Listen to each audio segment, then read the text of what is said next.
สวัสดีครับวันนี้ตาต้าพาเที่ยวอยู่บนรถรับส่งเทศกาลว่าวทะเลสาบเมืองทองธานีจังหวัดนนทบุรีนะท่านผู้ชม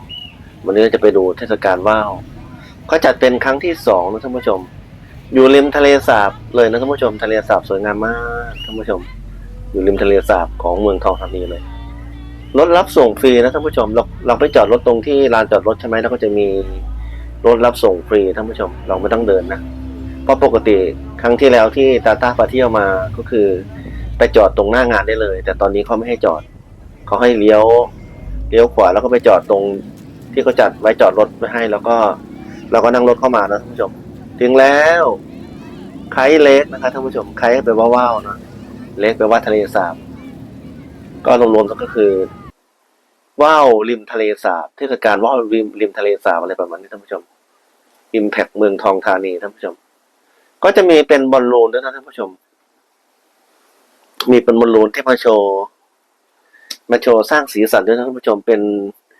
บอลลูนสัตว์ต่างๆท่านผู้ชมสัตว์ต่างๆก็จะมีสัตว์น่ารักอะไรประมาณนี้แล้วก็มีเทศกาลว่าวก็ต้องมีว่าวนะท่านผู้ชมราคาก็อยู่ที่ประมาณ160 บาท100 200 300อะไรประมาณนี้ท่านผู้ชมแล้วแต่ว่า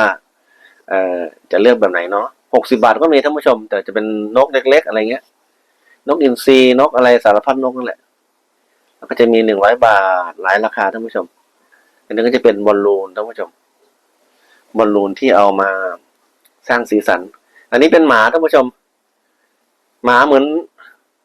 นอนอยู่ท่านผู้ชมหมาง่วงนอนดูตาสิตาง่วงนอนเหมือนหมาง่วงนอนท่านผู้ชมแล้วด้านข้างตัวนู้นก็จะเป็นมีปลาด้วยท่านผู้ชมปลาวาฬอะไรประมาณนี้ท่านผู้ชมก็จะมีเด็กๆน่ารักดูการแต่งตัวของเด็กๆน่ารักดูการแต่งตัวเด็กน่ารักสวยงามมากตอนแรกก็สงสัยว่าทำไมน้องๆเข้ามาเทศกาลว่าวทำไมเขาแต่งตัวน่ารักแบบจัดเต็มอะไรประมาณนี้ท่านผู้ชมพอเขาไปในงานเพิ่งรู้ว่าอ๋อทำไมน้องเขาถึงจัดเต็มเพราะว่าในงานเขาจะมีการเต้นโชว์ท่านผู้ชมเต้นโชว์สำหรับเด็กๆประมาณนี้แหละเป็นหลายๆทีมอะไรประมาณนี้ท่านผู้ชมก็จะมาเต้นโชว์กันอะไรประมาณนี้ก็คือน้องๆพวกนี้น่าจะมาเต้นโชว์ด้วยแล้วก็ทางครอบครัวก็มาพามาหลังจากเต้นเสร็จก็พามาถ่ายรูปเล่นว่าวอะไรประมาณนี้ท่านผู้ชมก็คือริมทะเลสาบเลยท่านผู้ชมริมทะเลสาบของจังหวัดนนทบุรีนะท่านผู้ชมเมืองทองธานีนั่นเองใกล้ๆเมืองทองธานีออกเลยเมืองทองธานีมานิดนึงท่านผู้ชมอยู่บริเวณใกล้ๆกันนั่นแหละอันนี้ก็จะเป็นปลาหวานตัวใหญ่ท่านผู้ชมสีชมพูสวยงามด้านนี้จะเป็นช้างน้องเคยเห็นช้างหรือเปล่านี่จะเป็นอะไรมีสัตว์น่ารักอะไรประมาณนี้น้องคนนี้ก็น่ารักท่านผู้ชมดูเขาแต่งตัวกางเกงเป็นชั้นลงมาน่ารักมากสงสัยจะมาเต้นท่านผู้ชมน้องเขาจะมาเต้นอะไรประมาณนี้เนี่ยริมฝั่งนี้จะเป็นทะเลสาบด้านนี้เป็นทะเลสาบท่านผู้ชมตุ๊กตาน่ารักอะไรประมาณนี้ท่านผู้ชมก็คือเป็นการดึงดูดลูกค้าให้มาถ่ายรูปเล่นว่าวแล้วก็จะมีจัดเป็นขายว่าวนะท่านผู้ชมขายว่าวแล้วก็มีเป็นเหมือนนั่งชิลๆริมทะเลสาบอะไรประมาณนี้ท่านผู้ชมก็จะมีร้านอาหารมาเปิดบูธอะไรกันเยอะเลยท่านผู้ชมก็คือบรรยากาศยามเย็นเนาะใกล้พบค่ำอะไรประมาณนี้ก็คือมานั่งชิลๆกันอะไรประมาณนี้ก็สนุกสนานนี่ฮะวันนี้เป็นวันอาทิตย์ท่านผู้ชมเขาจัดแค่3 วันนะศุกร์เสาร์อาทิตย์วันนี้วันอาทิตย์วันสุดท้ายท่านผู้ชมจัด3 วันเด็กๆก็จะมากันเยอะทางครอบครัวจะพาเด็กๆมาเที่ยวกันอะไรประมาณนี้ท่านผู้ชมครับนำน้องไพลอตนะครับซึ่งเป็นตัวนำสายน้ำว่าวขึ้นสู่ท้องฟ้าขึ้นนะครับรบกวนอย่า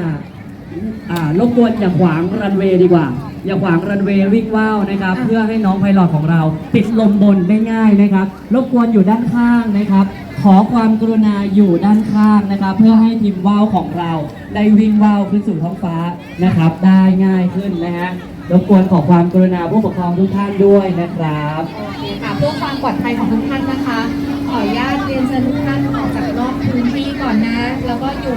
หลังรั้ว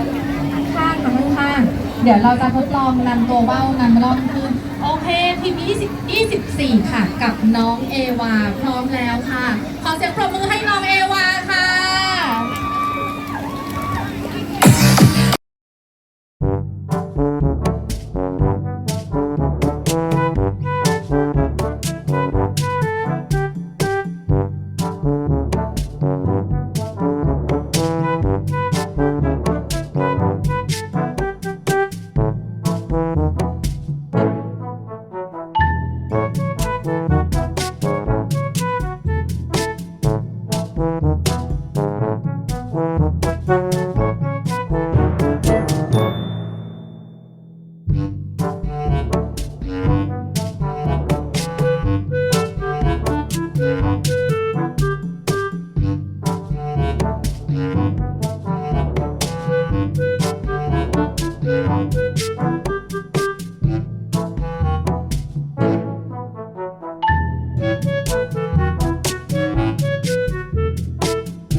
น้องๆนักเต้นอยู่ทุกคนท่านผู้ชม